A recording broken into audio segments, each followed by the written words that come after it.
Today we're going to talk about Sam Little. He was an American serial killer who confessed to 93 murders that he claimed to have committed between 1970 and 2005. The FBI confirmed he was involved in at least 60 of the 93 murders, and that's the largest number of murders ever confirmed for a single person in U.S. history. He died in 2020 of complications from diabetes and heart problems. Greg, why don't you tell us about the videos we're going to watch? He is going to be telling you not how he killed people primarily, but where he disposed of those people and where he met them. She was great, a light-skinned, brown, honey-colored skin. And she was about 5, she was tall for a woman, about 5'8", 5'9", and it's beautiful shape, and she's friendly. And how much do you think she weighed? She had a beautiful body, a beautiful 150, well put together. And how old do you think she was? She was about 30. Okay. And she's a black female. Yeah. And tell me where you met her. I met her in a nightclub in New Orleans. Her and her sister she had her two sisters. Her youngest sister was having a birthday party. Her sister was dancing with this guy on the floor. And when I come in, the girl that I was with offered to dance with me. And while we were dancing, she said, you want to go riding after this party's over? We walked outside and she looked to see my car at Lincoln. She said, oh, that's a beautiful car too. So she had arm in arm, walking to the car. We got in, stopped at the gas station. We were on the Highway 10 and going toward Slidell. I seen the sign say Little Woods. So I cut off, I took off the exit, went, and that sure enough was the road leading into the woods. And we went in and parked. So we finally got to where we were going, and it was by a bayou, a river, a little water thing, and the big, they had a machine out there in that little river. Dredging? Okay. I grabbed her by the legs and pulled her to the water. That's the only one that I ever killed by drowning. Describe the location where she's left. Okay, I left her with her head still there in the water, half her body in the underwater, and her thighs and legs on the back. All right, Mark, what do you got? Yeah, so for me, I think there's going to be a lot here, which is what truth looks like. We've got very relaxed breathing, very kind of relaxed manner, relaxed rhythm to this information. And it mainly is just information that seems to come from often imagining the scene, seeing the scene in front of him. He corrects himself a number of times as well, so he is concerned with the detail. From my point of view, I think he corrects himself in a way that suggests he's trying to correct himself in order to get the true detail across. There's some corrections around, who he was dancing with, where events occurred. There seems to be at times some emotional response. I say that in terms of, he says, beautiful body. So there's this sense of a value placed on something, perhaps an emotional value placed on something. At this point, though, because of the acts, I'm concerned that maybe there may not be a lot of emotion there. But he does talk about evaluations of beauty and feeling. So interesting as a first video to see this.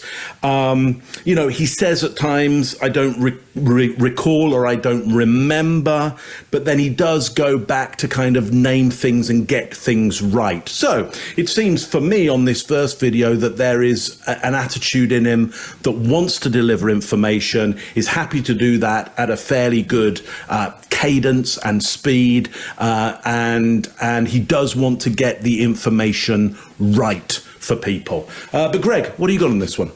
I'm with you. I think here what we're seeing is a person who has already admitted that he's killed people, so now he's just going to give you the details. He's going to talk through it like it's a fact because it seems like it's a fact. Now, interestingly, as we watch through these, I'm not sure it's always the case, but in this one, it's very clear. Let's talk about eye movement for a minute because you'll see his eyes dancing all over the place. when we talk about eye movement, you'll hear me say all the time, look, he's having an internal conversation. We'll see a really good one here later. Or we may say he's going to where we typically associate with emotional eye accessing. Now, people turn their eyes all over the place. And what you need to do is find a baseline. What you can say is this person's eyes are going here, here, and here, and you ask them enough questions that you get a pattern. You can't assume anything. That's what we always say is there are no absolutes. With him, there's an interesting piece, and this is a great opportunity to learn what I mean by this. I can ask you how tall someone was, and if it has connotations for something else, you may not go to where you go to look for those visuals. But in this case, more than one time, we're going to see him go to the same place when he's asked how tall somebody is, what they look like. So we'll be able to establish a baseline there. That part's pretty easy to do. But the other thing to remember is what question you're asking can dictate where a person goes. If a person has rehearsed and they've said something over and over and over, they're not going to have to go remember what they saw. They're going to say, boom, boom, boom. What did I say last time? And so you can't always discern where their brain is going. So the mastery of questioning is important for this to work. And you can see his eyes moving all over the place. There's a good indicator of truthfulness in that he starts to pattern and go to places that we may or may not have seen before. And as you're asking him a specific thing, one of my favorites so far is he does a head withdrawal, pulls his head back at New Orleans. Not uncommon in the South for people when they're punctuating. I was in New Orleans and they pull their head back, something to punctuate. It doesn't mean he's guarding his throat. That's a can you believe it kind of thing. And then he uses his head movement to punctuate what he's thinking. I don't see any shame at all. And this is why predators can be so dangerous. If you met this guy and you were talking to him, would you think kill 60 plus people confirmed, and many he claims he did otherwise? Scott, what do you got?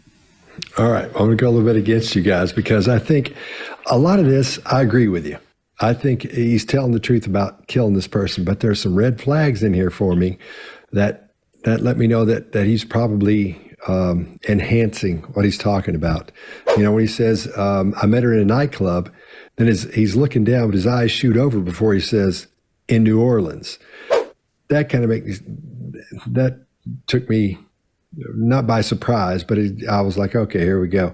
Then the details he's talking about in the small parts are really detailed. We walked arm in arm, and that's the description he gives her at the beginning. Plus, there's a lot of smiling going on in there at this point. I think he's been to the place he's describing that he killed this person, but I don't think he killed him there. Something gives me the feeling that there's some deception going on in here. I'll leave it at that. Chase, what do you got? Yeah, you guys covered quite a bit. I think it's interesting. There's this full, almost genuine smile. And I think an interesting point here, just watching this one video, the smiles happen at these precise moments while he's recalling story moments that could potentially be interesting to other people. So he's smiling at these social points where he thinks somebody else might be interested. And this eye accessing, like Greg was talking about, I've only seen maybe twice in my life that's this divergent, maybe is a good word for it. And I built an entire diagram for his map because I've never seen anything like this. If you download the Chase Hughes app in your app store, you can see it. You could download this thing in high resolution to see how weird it is. But there's some, I thought you might want to see a comparison of all of this. But the recall on the face is similar to what you see in his behavioral type. While he's responding or recalling like a family trip or a fond memory, which I think just makes him a good storyteller. I think he's probably a fantastic storyteller. But his body narration when he's talking about stuff and illustrating about doing certain actions is all right there. And one of the few times he shifts to dissociative language here, Scott, to your point, is when talking about the body, he says the word "the." I took "the legs," not "her legs." So I think, Scott, that does speak to your point. I had a strange suspicion that I wasn't confident enough to say, but I do agree with you. In his other videos, he's very open, very candid about his behavior. He lacks a lot of dissociative language. So this is an outlier, this type of pronoun for him. He's hinting at the key points here where the eye contact is made. And these are points where he made decisions that he believes are clever or when he was fortunate. That's when he makes eye contact, when he was clever and when he was fortunate. We might see more of this. So for our regular subscribers, if this is true, and we can see his desire to appear more clever and fortunate, how could you leverage this in a conversation to be influential to this behavioral type? Leave it in the comments, and we'll take a look. Mary Ann. She's what you nowadays they call a transgender. She's a black male dressed up as a female. Okay. How tall is she? Marianne about 5'7", 5'6". She weighed about 135, maybe 140. And how old do you think she was? But she was 19. Okay. And where was she from? No, Miami, down in Liberty City. Okay. And did she, you mentioned before she had a boyfriend, or she talked about a boyfriend? Named Wes. Wes. And tell me about where you met her at. I seen her down at the Guar on 17th Avenue, and she had on a short cream miniskirt. Cream and red. So then this opportunity popped up. Take her to the store. Right. Instead of me bringing her back to the apartment, I went down 27th Street. That's going down to Fort Lauderdale, called the Alligator Alley. It runs in the Alligator Alley. Right. But the further out you get, the further you get out of Miami. Right. And you got vegetation. Now, how far outside of Miami do you think you were?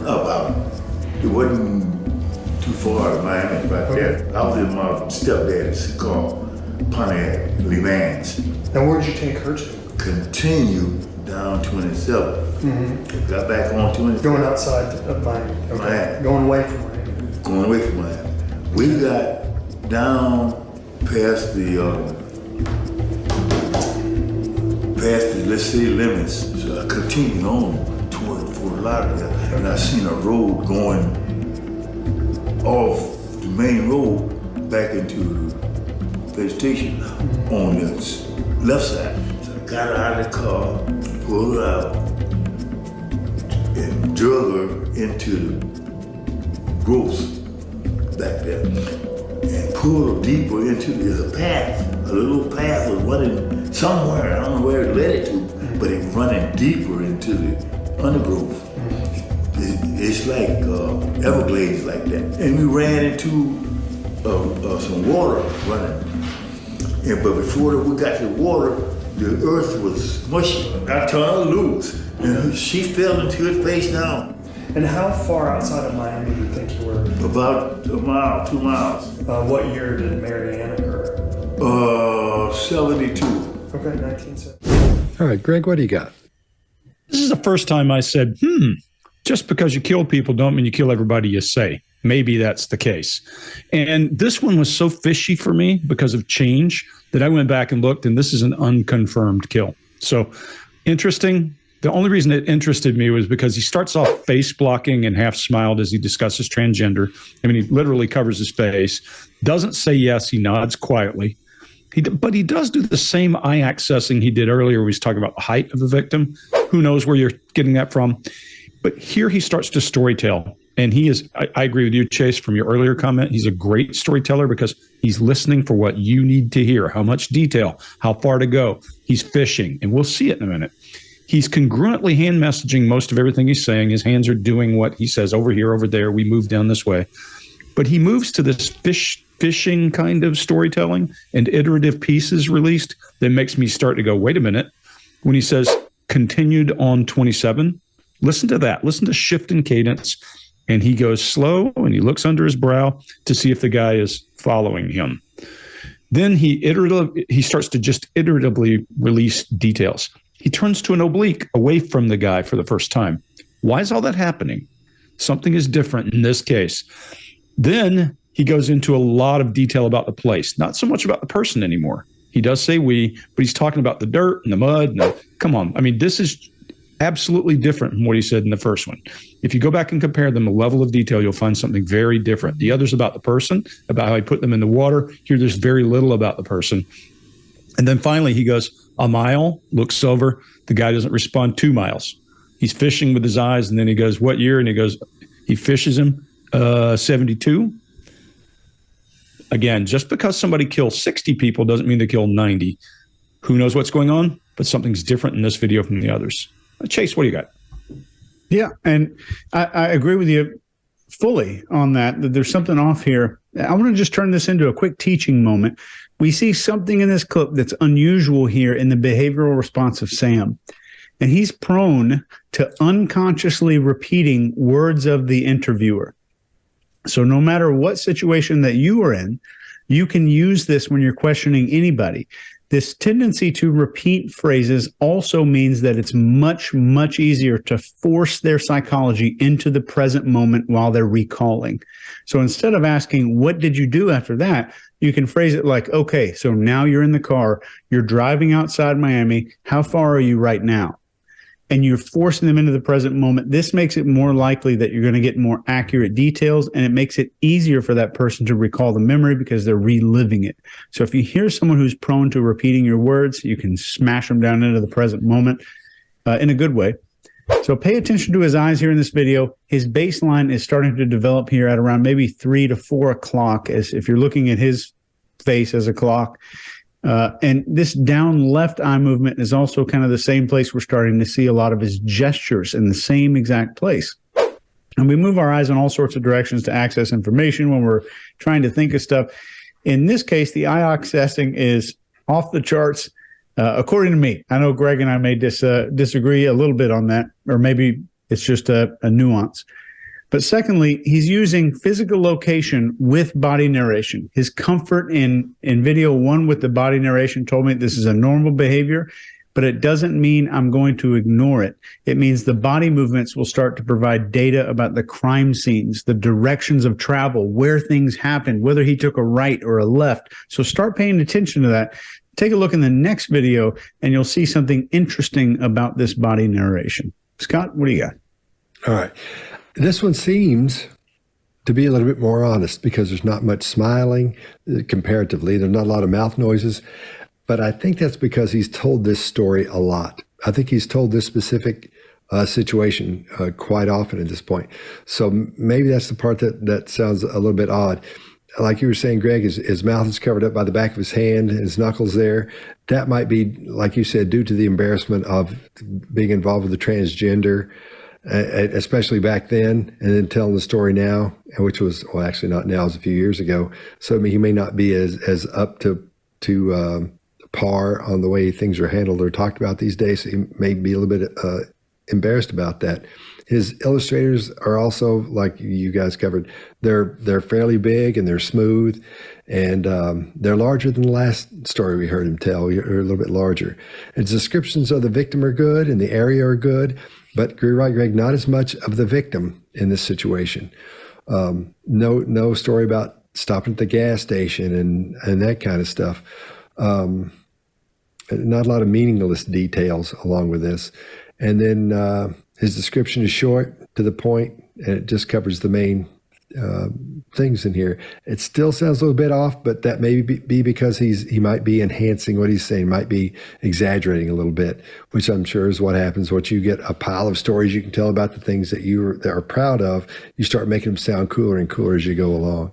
And I agree with you, Chase, about the repeating words. I did a whole thing in our course, and you can click the link down below, on repeating the last 1 to 5 words someone says, and how Oprah Winfrey is the master of that. And that's how you connect with someone, as you know. As you speak with them or you listen to them, they'll say whatever it is they say. If you'll repeat back just in passing the last 1 to 5 words until they go on to the next sentence, that helps you connect with that person. But you can learn more about that below. Mark, what do you got? Yeah. Look, if you're into true crime and you're into what we're talking about, like Scott says, do click on that link below for the Behavior Panel Masterclass, and you'll get loads more information and training from us there. Now, what have I got on this one? I was pretty happy with the last video, give or take. And this one, things worry me about this, 135 to 140 pounds. I'm like, why do we need to be so concerned about this £5 difference? Why that piece of detail? Why this piece of detail on the route?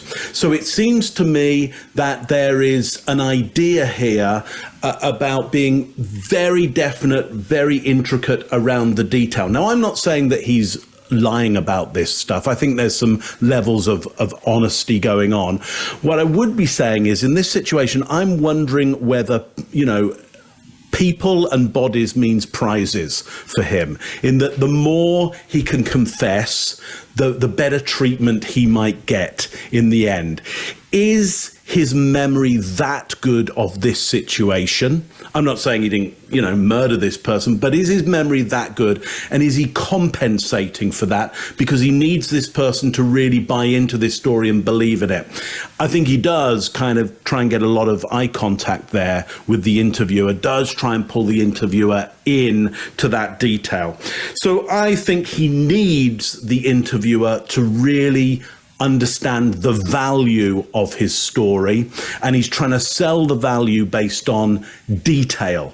I'm not sure some of the detail may be extraneous. I'm not even sure it may be utterly accurate, but it's there to sell the idea of, I'm giving you a good confession here. Here's another good one for you. Give me the prize that goes with that. Here's what I'd say about his character or his personality here. This idea of the opportunity popped up. There's an opportunist there. It really is, a fox in the hen house here. He'll go to places where he's hoping that opportunities will pop up, and if they do, he's going to take them. And there is this little, let's just say, cunning smile that he has when he alludes to the absurdity of these situations where he can take advantage of a situation that comes up. And we'll see this coming up in another video where he finds it, humorous, quite absurd that these situations pop up for him. Tell me what that girl looked like. Oh man, I loved her. I forget her name. Oh wait, I think it was Ruth. Okay. She was a heavy set, big old yellow hair, and had buck teeth. It had a gap between the teeth, that's what it was. And she was like honey colored skin, and she had her hair was not really long. How tall do you think she was? She was about 5'7". How much do you think she weighed? She weighed about close to 200, about 170. Pretty big girl. Yeah. Now, where did you meet her at? Okay, down in the crack house. Her and about 6 other girls were sitting on the porch. Doing some crack in there. I stopped to go in there. I seen the girl. That's why I stopped. We stayed together 2 days or more. I think about 3 days. We was going shoplifting. We went to Sears. We went to Kroger's, and that's where I got busted. Mm-hmm. They took me to jail, and she went and stayed in the car. And the manager of Kroger's, I guess he got tired of her laying up in his property in that car. He called the station where I was at in North Arkansas to drop the charges. Mm-hmm. So he can come down and get this gal and car out of here. They cut me loose. So we was headed toward that place where Walmart's original store been. I whooped off the road and back into that little woods. It was a cornfield back there. I pulled through it, and on the other side of the cornfield was a trash pile. I parked the car facing out where I could see anybody coming in. So I pulled her out of the car. She's too big for me to carry her. So I just pulled her out of the car, laid on that trash that was lit there. So was it like a cornstalk pile, or was it? Yeah, a bunch of corn stalks. What could you see from there? I could see the highway, and in the woods is that way.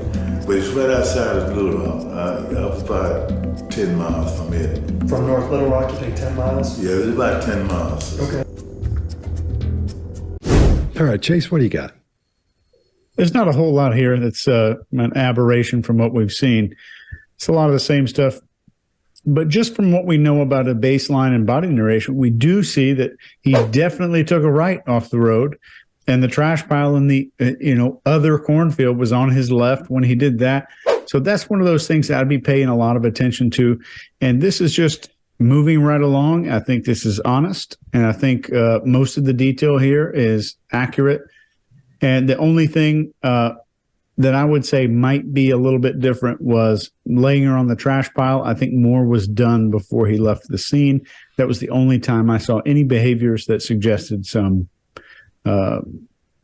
story editing, let's call it. Mark, what do you got? Yeah, I agree. I mean, if we compare this to the last one, I would say we still got a lot of good kind of big gestures in there, but now the shoulders are involved as well. So, I mean, he's even more into it, and therefore we might be able to go, he's even more certain of the detail that he's giving across. He's still checking out the interviewer to check the interviewer is with him. I think it's still incredibly important that this interviewer is buying in to the veracity of this story. I still think if the story seems good to the interviewer, he gets some prize of some sort. Here's that little, laugh, smile in his face around the absurdity of the Kroger incident, and essentially the authorities, sending him on his way, basically giving him the keys to the hen house. I think he finds that bizarre and absurd, and that's why we get the smile on that. But look, whole body narration, the shoulders right into it. I see a lot of veracity in what he's talking about here that I maybe didn't see in some of the detail of the last video that we had. But Greg, what do you got on this one? With you, the last one, there was a lot less narration. It didn't seem as comfortable. And he was awkward at a lot of times where he would fish and look and see what the guy was looking for. And let's for a second stop and say, this guy's probably 75 here, somewhere in that age. And he lived to be 80. He's reliving all of his exploits, all the horrific things that he did, but they're not horrific to him. So it's easy for him to talk about them and to remember fondly and to have a great time. The other driver, Mark, for people often in incarceration to come out and talk to people is they may get different food. They may get something different to drink. They're certainly out of their boring routine of being caged up. So there's all kinds of reason a person can be rewarded in some way. Again, the person's also going to understand that telling stories gives them a certain amount of approval. And this is all the way back to the organism doing what made the organism successful. Just about guarantee you he was a good talker to talk people into his car and get them to go somewhere. Look, this guy's a talker. That's how he's wired. But we're back to the original. When they ask him a question about how tall the person is, now, boom, see his eyes go back to the same place he went for the first height. So good. Then they ask him another question that's visual, and you see him go over here. Well, depending upon where his eyes typically go, and we'll watch them, and Chase has got a map. If he's recalling what he said in the past about this person and wants to make sure that he's saying the same thing, his eyes would go to repeat, to rote memory and that kind of thing. The other interesting piece for me here is you can see he's accommodating the person who's investigating. When he says a trash pile, the guy says, not that it really matters, but the guy says, do you mean a cornstalk pile? And he's like, oh, yeah, it was a cornstalk pile. I bet you if the guy said, was it old beer cans? He would have said, oh, yeah, it was old beer cans. Not important to the story, so he's willing to make it customized to make his interviewer happy. I think it's what we're seeing. Scott, what do you got? All right. This guy's bothered me a little bit. The smiling's returned. It's come back. It's a lot bigger than it was in the last one we saw. He's making strong eye contact like it was in the first video. And again, she has honey-colored skin like the first victim. And then he doesn't show much of a recall like he did in the second video. I'm not seeing a lot of cues of him thinking about what he's thinking about isn't recalling what he's seen or what happened. It doesn't look to me like his cadence is way too fast. His volume is much louder. And he's never unsure of what happened, but he just corrects what he said earlier. Like when he said she had buck teeth. No, they had a gap in her teeth. That's what it was. He's got those pauses in there where he says, and he stops. Granted, he's going back and thinking about something that happened years and years ago, but these are the cues that you look for when someone is being deceptive. His description about how he got sprung from jail, that doesn't sound right to me at all. Just because you're sitting in the middle of your girlfriend's in the middle of a parking lot, and the Kroger manager calls the cops, and you get sprung from the pokey because because your girlfriend's in the parking lot too long at Kroger. That doesn't sound right to me at all. It sounds like he's trying to be, look what I got away with. And like you were saying earlier off screen here, Chase, he's clever and he's getting away with stuff. He's really lucky. This part I'm not buying. I think maybe he probably made that part up, if any of that is true. So I'm seeing a lot of deception in there, and that's going against what you guys are seeing. That's how it feels and looks to me. So if you don't know who we are, we're the Behavior Panel. And I'm Scott Rouse. I'm a body language expert and analyst, and I train law enforcement in the military in interrogation and body language. And I created the #1 online body language course, Body Language Tactics, with Greg Hartley. Mark? I'm Mark Bowden. I'm an expert in human behavior and body language, help people all over the world to stand out, win trust, gain credibility every time they communicate, including some of the leaders of the G7. Chase. Hey, I'm Chase Hughes. I'm #1 best-selling author in behavior profiling, influence, and persuasion. I teach those things to intelligence operatives and the general public today. Greg? Greg Hartley. I'm a former Army interrogator, interrogation instructor, resistance to interrogation instructor. I've written 10 books on body language and behavior, put together the #1 bodylanguagetactics.com course with Scott Rouse, and I spend most of my time on business. Let me ask you guys this. Does anybody else get the shits and giggles when Mark starts his? I want to mouth it as he's saying. I want to mouth it every time. I do too. I don't know why, but I always try to keep that in control because then I'm going to bust out laughing. Just sing along. It's my best hit. It's my best hit ever. Las Vegas. Describe the Las Vegas victim. That was in '93. Okay. I bought a Eldorado. What color Eldorado? It was a yellow. Okay. Oh. Yellow Cadillac Eldorado. Yep. All right. What year? 78. Okay. Well, tell me about this girl. What does she look like? She was kind of thin, dark skinned, about 40 years old. She's out there hustling. I think she was a drug addict because she would have been out there. How tall was she? She was about 5'5", 5'3". And how much do you think she weighed? She weighed about 110, 120. Okay. What about her did you know? The boy came, that was her son. She called him over there. He came over, hey, he shook my hand and everything. Yeah. Now, how old was he? He was about 20 or about 19, 20. Okay, black male or? Black male. And where were you at when you met her? It was on Owens Avenue. Okay. Owens, that's down in the black section. Owens and Jackson. Where do you eventually take her body to? I was headed toward California. Mm-hmm. So as I drove out of Las Vegas, I seen a motel and a road leading up to the motel. And there's a lot of bushes and brushes beside the road before you got to that motel. That's where I pulled up her body out and rolled it down there. And I heard a secondary roll of noise. That meant she was still rolling. So you basically roll her into a pretty big ditch that's got a bunch of... Well, it wasn't a ditch, it was a slope. Okay. That didn't look like a slope because the vegetation had grown up out of the slope and looked like you would think that the road would just be flat. But actually the road was going down a slope way. All right, Mark, what do you got? So look, again, he's pretty detailed about stuff, and he's willing to call out the interviewer when he doesn't think the detail is absolutely correct and go, no, it was like this. So, that's often an indicator of some kind of veracity. Now, at the same time, he's willing to say how old everybody was. If it were me, how old was the kid? I don't know. I don't know. I mean, I'd just be guessing whether somebody was 17, 18, 19, 20, 21, 20. There's an age spread there where it's just like, I have no idea.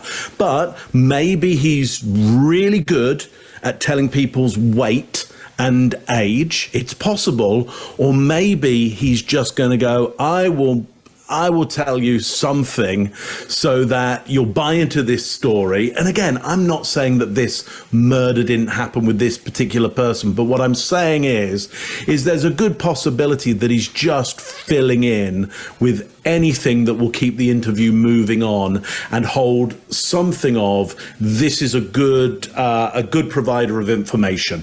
Though, I can't work out whether he'd be able to tell an actual 19, 20-year-old from anything 5 years either side.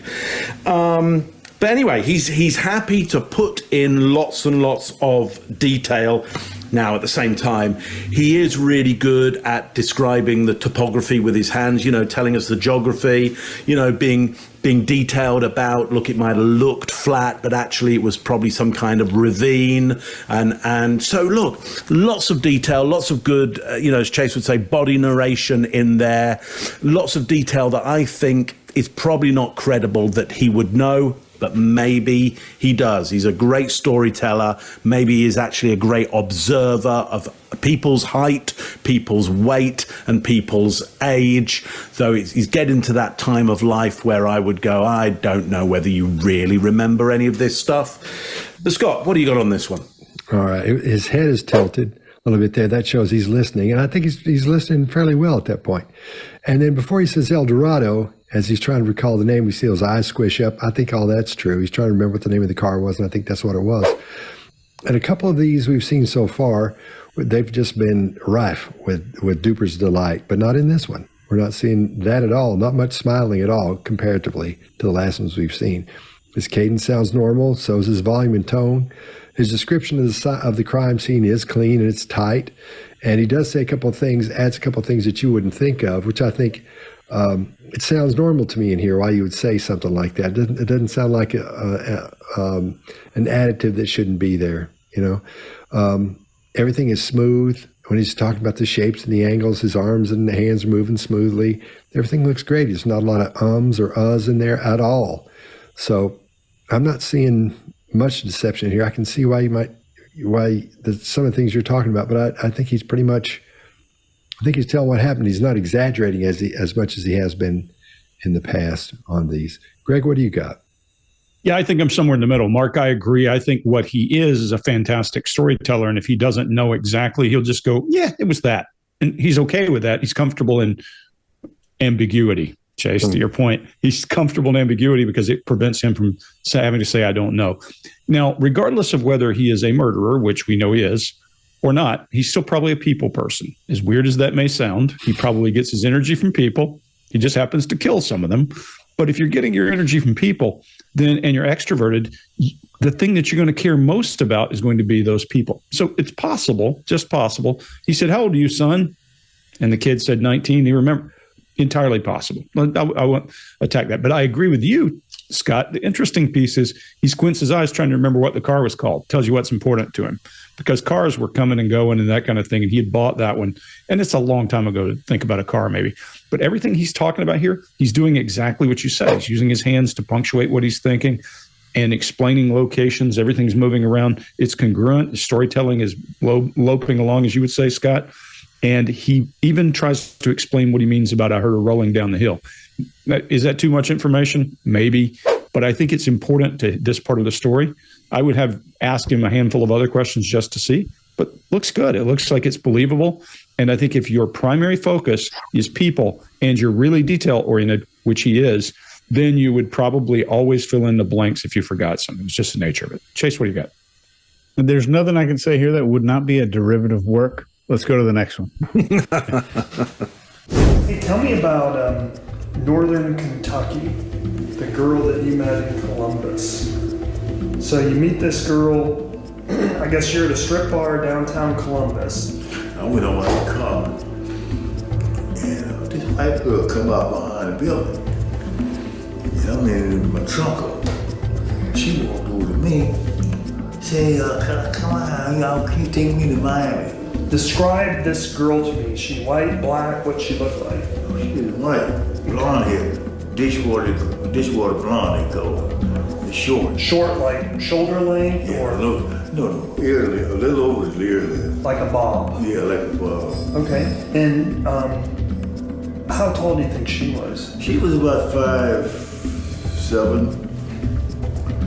How much do you think she weighs? She weighed about 130. How old do you think she was? Oh, she was about 25. Okay. You mentioned before that you said she kind of had like this hippie aura to her. Yeah, she did give you a hippie feeling.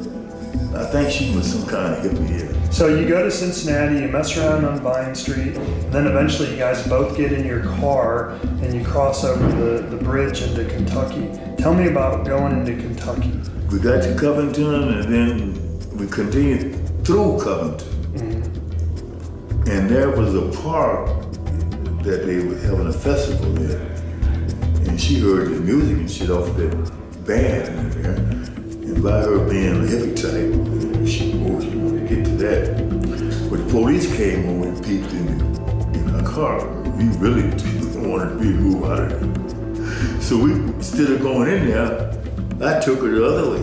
Right. Winding around, they got hills out in Kentucky, and the road winds around the hills. I seen a little short road going up the hill, and up top there was vegetation, wasn't no houses or nothing. And so I pulled up in there and concealed on the car in that little vegetation up there on top of the hill. So tell me about this road that goes up the hill. What kind of road is it? It was like a dirt road. Okay.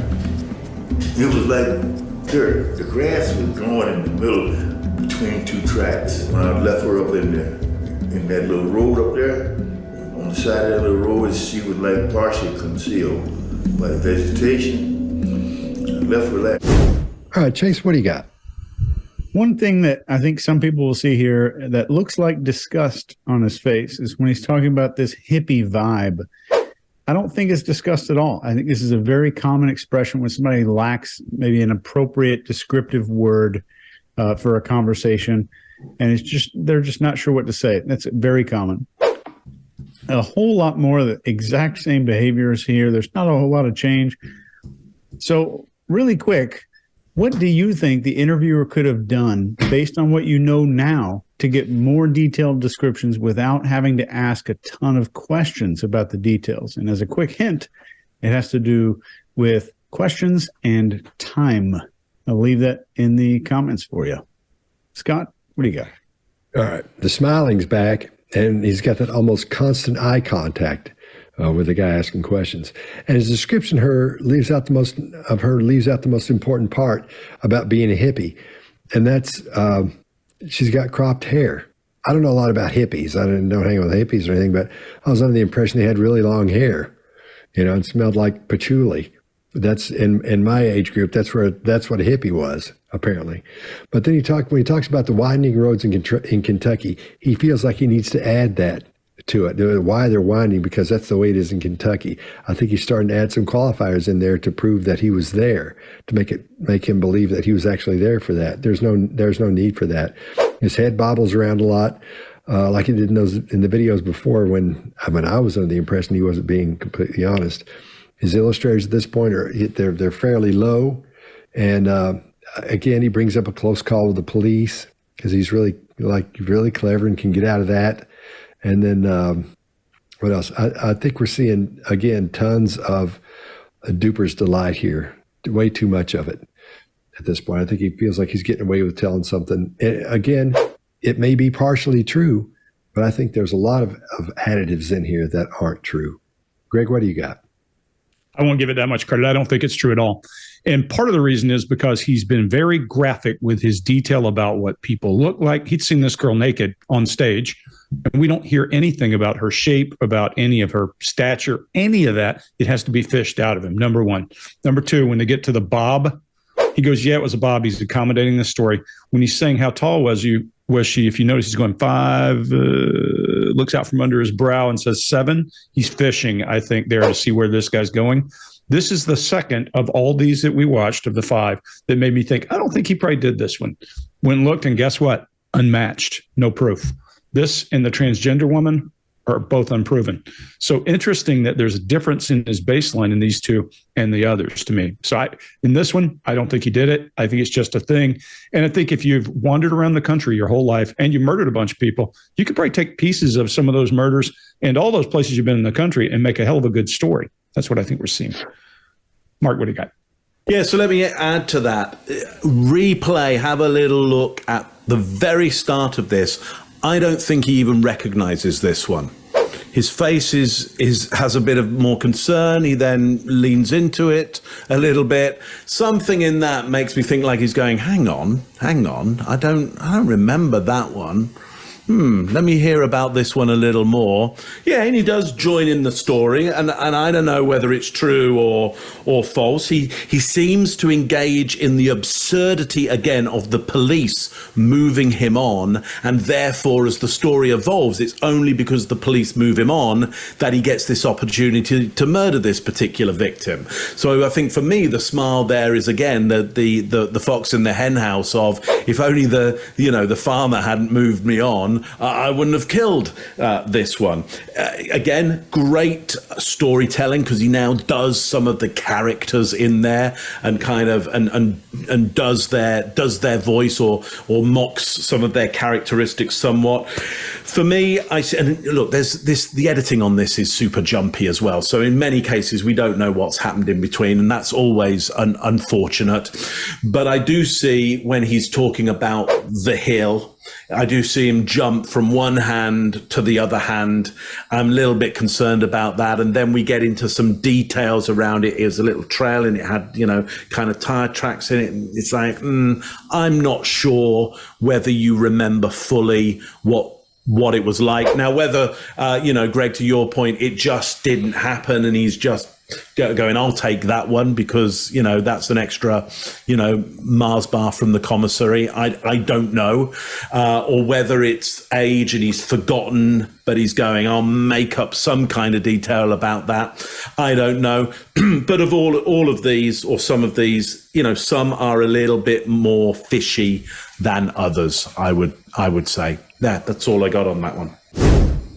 All right. Well, let's throw it around the room in 30 seconds or less, talk about what we think we've seen, and kind of wrap it up. Mark, you want to go first? Yeah, I think there's obviously a lot of truth to what he's saying because he clearly did kill some of these people. He clearly killed people, and it's quite likely that some of these people he was the murderer, because there's some good veracity, there's some good nonverbals in there, and I think in some of it isn't as good. Now, why might that be? Either because he's going to take credit, or he doesn't quite remember, or he's just a good storyteller. He likes to embellish, or he likes to move the story over here and embellish over here rather than concentrate on the story here. But overall, I think it's an interesting one in mainly somebody telling the truth, and partly at times them not being quite as accurate as we might hope. Chase, thoughts on it? Yeah, and if we go back to what I said at the very beginning, all of these key points were about him being lucky and clever, and that's where we see detail spikes. I don't think the detail spikes were to do anything unless there was maybe something promised off camera, like Mark, you were talking about a Mars candy bar. But I think he was legitimately trying to assist in some of these, and maybe it's something like he thought he might have done and didn't remember, so he's trying to just say whatever comes to mind. He even drew really good sketches of his victims that aided a lot of the investigators in finding several of his victims. Most serial killers are very visual people and have visual oddities. The BTK killer in Kansas sketched a bunch of his victims as well. But what we're seeing here is a sexually driven serial killer. One thing that I was missing here is, why didn't we see an embellishment on what he believed people wanted to hear about the crimes? Her body came out, there was blood coming out, I hit him on the head. All of this stuff that he knows damn sure that people want to hear about, we don't hear embellishment about that. And I think that is a really good data point, a strong, solid data point by itself. Greg? Yeah, I think, as I said before, this could be anybody's grandfather sitting around, lots of time on his hands, reminiscing. He's reminiscing about horrible stuff. This is a guy who's killed more people than anyone else in U.S. history that we know of, and been proven to have killed more than 60. So when he's telling these stories, think about for just a minute how he got there. This guy has been able to talk people into getting in his car, or he didn't talk about abducting or snatching anyone off the street. So it sounds like he's talked people into getting into a situation, and then they're compromised and he takes control somehow. Didn't go into all those details. What we know is that he has a lot of knowledge of the country, so he can string together stories. And like I would say, when you're already weird and you're already known for killing people and you want to self-actualize and go to the top of the pyramid, you may admit to other things you haven't done because now I've killed 93 instead of 60. Maybe that's the case. There's just a difference between video 2, video 5, and the rest. Scott, what do you got? I agree.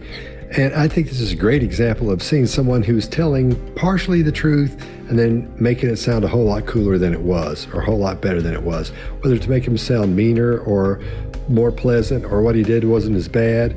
Because you're right, he doesn't get all graphic about anything at all. He doesn't tell exactly how he did it, and he doesn't tell exactly what happened, except I think for the one girl in the water. So I think it's a good example of seeing someone who's telling the truth sometimes, and when they do tell the truth, they're adding all these qualifiers and things to make it sound bigger and more exciting than it was. All right, fellas, I think this was a good one, and we'll see you next time.